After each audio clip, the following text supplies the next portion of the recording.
I'm Dr. Jessica Lin. I'm an adolescent medicine specialist who works with teens with eating disorders and obesity. All right, and today I'm here to talk to you about how to start the conversation about eating disorders, recognize signs and symptoms, and how to seek help when needed.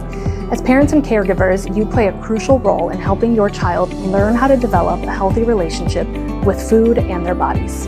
Talking about eating disorders with your kids can be really overwhelming, but it doesn't have to be. Here are some tips you can use to start the conversation about eating disorders. 1, create a safe environment. Choosing a time where your child feels relaxed and not really stressed out.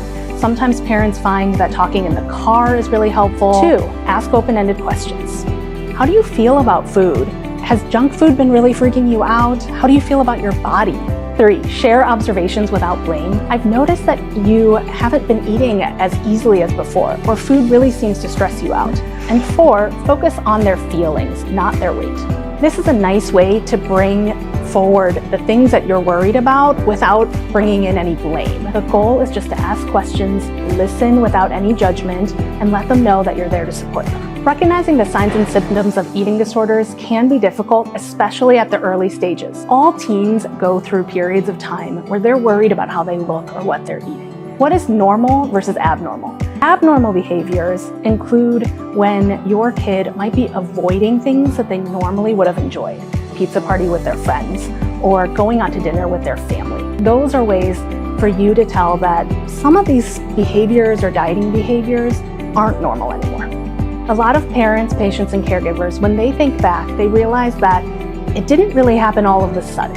It seems like things started with really good intentions and then spiraled out of control. Spiraling out of control might look like sudden changes in their eating, in what they're eating, hyperfixation or really being focused on healthy foods or exercise, avoiding eating with their family or friends, changes in their mood such as increased irritability, being extra sad or anxious. For a lot of people, they really start noticing when there are physical symptoms. You're really tired, or your child's starting to get really dizzy every time they stand up. It is never too early to seek help. If you're worried that your child is struggling with an eating disorder, the first step is to talk to your pediatrician or a healthcare provider. This might look like seeing a medical professional who specializes in eating disorders, a therapist, or a dietitian. One thing that's really important to remember is that eating disorders can happen in a variety of different people. It can happen in people of all shapes and sizes, all ages, and all genders. Starting these conversations can be tough, but remember that you're not alone. The support and understanding that you provide to your child can make a world of difference.